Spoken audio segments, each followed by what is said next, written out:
I'm just going to give you a quick one in regards to restitution and culture and repairing our heritage.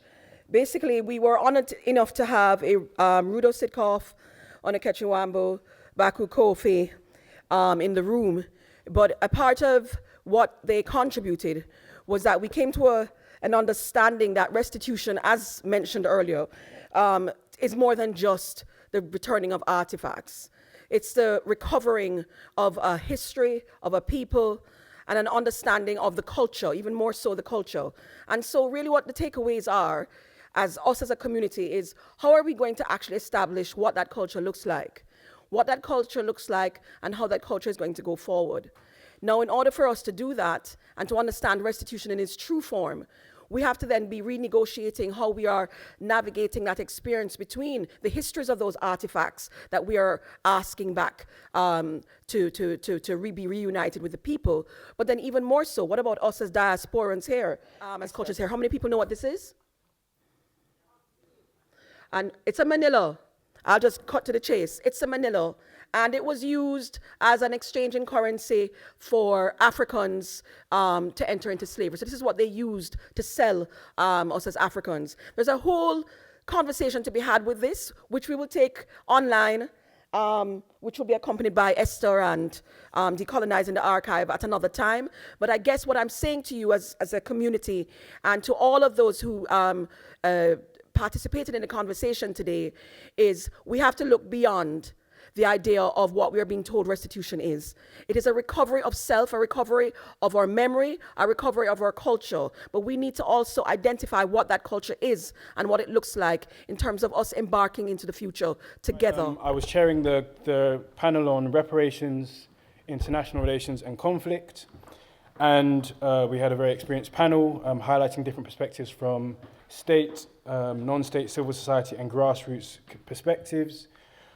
But the key priorities that came out of the panel were to more clearly define Pan-African reparations by the right to security and the right to sovereignty, highlighting that there is a new scramble for Africa and her resources, which is a violent one, defined by the racist diktats of just transition, as has been seen in acts like the Critical Raw Materials Act, which was passed in the European Parliament to dictate how minerals and resources will be extracted from around the world, to welcome and support the efforts for sovereignty of states like the Alliance of Sahel States and its attempt at security from international law perspectives, such as the right to self-determination and the right to be free from colonial domination, expose and tell the truth about the complicity of Western powers and Western taxpayers in funding so-called jihadist terrorists who are being planted in our communities to murder and assassinate our communities and cause destabilization, and to respect the efforts of communities elsewhere, particularly for autonomy and sovereignty, and of stopping the harm, to build practical examples of how reparatory justice is being achieved around the world. Okay, if I've got a moment, I'll read the quote that actually started off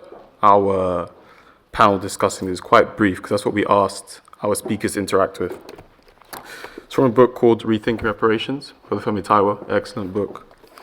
So, in Freedom Dreams, Robin D.G. Kelly takes up a similar perspective. After a historical analysis of many eras of reparations campaigns in the United States, he concludes that it was never entirely or even primarily about money. The demand for reparations was about social justice, reconciliation, reconstructing the internal life of Black America, and eliminating institutional racism. This is why reparations proposals from Black radical movements focus less on individual payments than on securing funds to build autonomous Black institutions, improving community life, and in some cases, establishing a homeland that will enable African Americans, African descent, to develop a political economy geared more toward collective needs than toward accumulation. So we started with that quote, and we asked our panel, which was a mix between local authority, we had MPs as well, and also thinkers and writers, to think about how we could move towards building that society and what that has looked like in their own work, in the idea of dreaming what reparation looks like. Really, three takeaways, I would say. At local government level, we need to stay more in touch because there are excellent motions going forwards from the Greens, the SNP, Labour, we're getting there, I guess.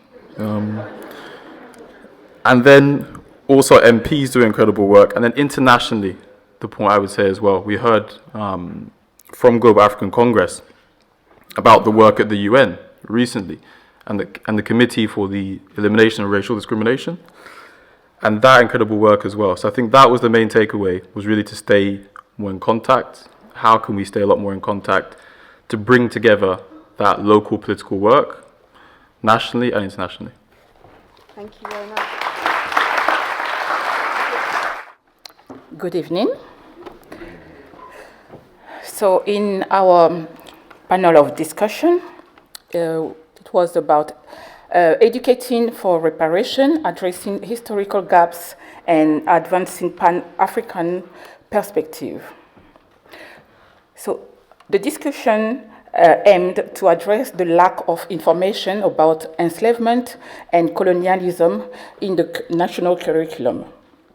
We have highlighted how educational reform from a Pan-African perspective can illuminate historical injustice that are often omitted or represented in the mainstream. We have talked about taking back the narrative from our own perspective and from our own eyes, especially rethinking and controlling the language and the terminologies that we are using within our communities. We also talk about using science evidence to support the historical achievements that have been omitted. We have acknowledged some systematic oppression in the higher education system and the lack or the limited funding opportunity for the youth and the graduate to access to education. So what are the takeaways we can have from this discussion? It's about to reinforce that reparative education requires a collective commitment from institutions, government, and individual, because the role of education in reparation is not only the duty of those directly affected, but also of the broader global community to acknowledge, support, and advocate for redress. So we need to create some practical pathways of implementing reparation through specific education policies, public programs, and community-led initiatives that serve as model for reparative actions, especially from a Pan-African perspective. Thank you. On our panel, we started off talking about reparations, and actually the name of the panel, because it was labeled as climate equity, when really it should have been spoken about, reparations and environmental justice. And the big initial part was talking about how is it that it's being isolated, how is it that we're talking about climate in an isolated way, as though humans are not also part of it, and as though this struggle can only be isolated around the climate, when really it's an anti-colonial struggle that dates back hundreds of years. We also had a problem with the name climate equity because this frames it around the monetary issue, tries to frame it around this question of loss and damage and climate debt and a monetary conversation, rather than a question around power and a question around land. And the fact that right now there are indigenous nations and indigenous peoples that are taking reparations into their own hands by actually taking back their lands, as is being seen in the Alliance of Sahel States. And so we see that, one of the big questions here is that the reparatory process is actually a process of national and social liberations. It's a process of self-determination, sovereignty, and about the respect for the indigenous nations that already exist in the territory, like the Mosi, like the Akan, like the Beto communities that extend beyond also the colonial frontiers. There is also a problem of environmental justice, right? The third question that we spoke about very importantly was the fact that the fact that it's isolated around this monetary conversation means that also we have people that Kofi correctly labeled, for example, people like Akufo-Addo being traitorous with regards to the reparations case, because they're going in and saying that they're doing the reparations conference, as right now they're instilling military bases, US military bases, inside the airports in Ghana. And so we're seeing that territory is being ceded, for them to continue having control over the lands and over the territories, to continue pillaging and exploiting the people and the African indigenous nations. And yet they are sitting and talking about reparations. And so finally, we spoke about the fact that the environmental movement here is useless if it is not also talking about taking back its own lands here, because if not, they will be the first and are being the first to call upon militarized fascist, eco-fascist violence that is imposed upon the global south and the rest of the colonized world.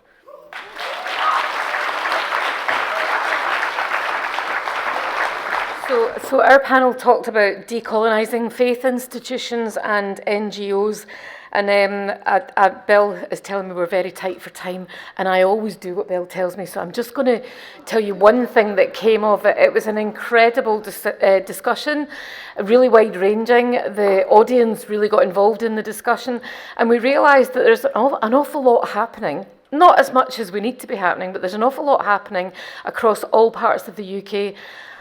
How do we know about it? How do we know about it? Does anybody here know that at Glasgow University you can now do a Masters in Reparative Justice and you can get it funded? But that's just one example that I happen to know about. But there are so many things happening so that we somehow get the funding together to pay somebody properly to archive all of this, so that there's one place that you can go to that you know what's happening in the reparations movement. And that would be a really practical step that would help everybody involved in it and beyond that. Was that quick enough?